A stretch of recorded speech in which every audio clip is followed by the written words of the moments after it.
Hey fellas, good afternoon. It's still Monday, October 6th. It's 88 outside, so you can tell I got some sun.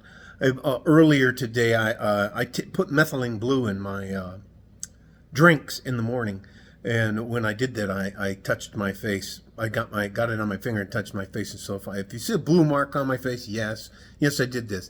But what the title of this video is going to be is that we have been in a soft civil war since 2025.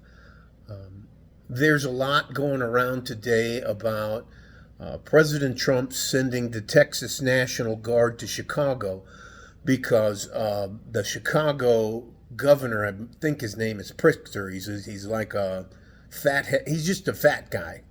Just your typical Chicago Democrat. They're corrupt and they're usually fat and out of shape.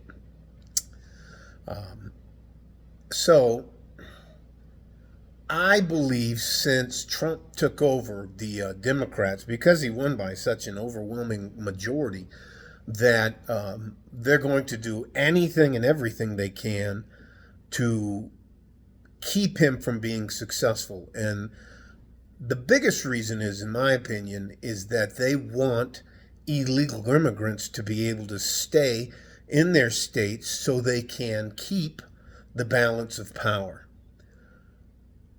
They're trying to add to the continuing resolution, which they call it now a clean CR, which is nothing more than a continuing resolution, by preventing the Republicans who have control and have already passed it in the Congress, but don't have enough votes, 60 votes in the Senate, to get it through without 7 Democrats flipping to pass the resolution.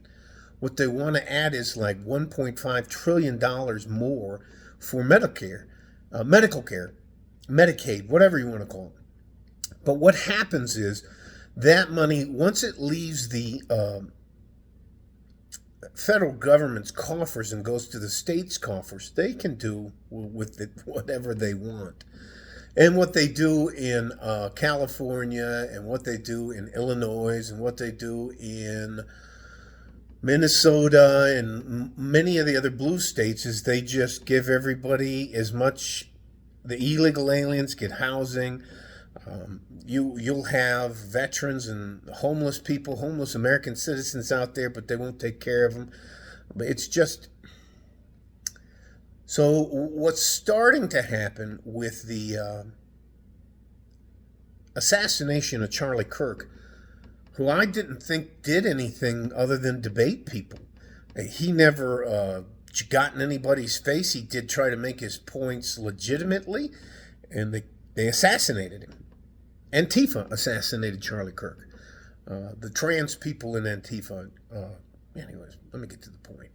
So now what's happening, yesterday what happened is that they're going to, they had people in Antifa following the Border Patrol and ICE agents around. In fact, this time they were ramming their cars, and it was actually a woman, and she had a semi-automatic rifle in the car with her, which this is not good. This is not normal. There is nothing in the Constitution other than it says you have the right to peacefully protest.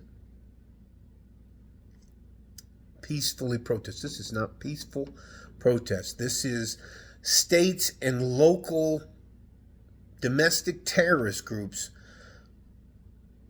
provoking, intimidating, and challenging the federal government's authority to impose the laws that we voted for. We don't need illegal immigrants in here, and they're fighting us tooth and nail. So the shooting hasn't begun, but they're clashing now more violently. The corrupt governments, the corrupt Democratic governments in cities like Portland and Chicago, when the federal agents, the ICE and Border Patrol agents, asked the city police of Chicago for assistance, they refused to help them and told them to stand down. I'm telling you, if some of our ICE agents or Border Patrol guys start getting killed or assaulted, which they're getting assaulted every day. But I think we've already passed the tipping point. Now, we're not out at full-on gun battles in the city streets, but that's actually, in my opinion, the next step. So that's it for me. I'm not trying to be an alarmist, but at some point in time, I've seen civil war in Guatemala. I've seen civil war in El Salvador. I've seen civil war in Managua, Nicaragua. I've seen civil war in Peru. I've seen civil war in Panama. I've seen civil war in Colombia. I have seen combat action in the Middle East. I'm telling you, this is exactly how it goes. We're already in what I refer to as a soft civil war. There's not open warfare, but it's about as close as it can get before it happens. And in my opinion, it's now an eventuality. So I think, if I don't misunderstand this or misquote this, if I'm not mistaken, President Trump is trying to send the Texas National Guard, which is a Republican state's National Guard, up to Chicago to help support the ICE and Border Patrol agents. I don't know if you guys have ever been in a place or an environment where there are hundreds of people and there's like 10 or 15 of you guys and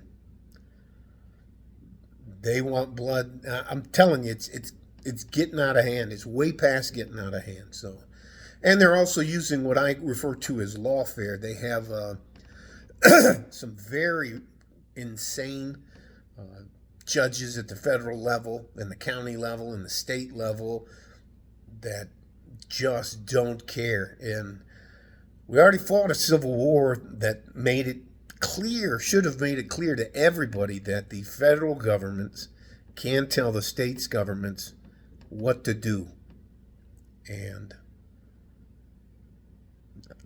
why are they there? They're to get illegal immigrants out of Chicago, Illinois. Why are the Democrats fighting so hard to keep illegal immigrants in?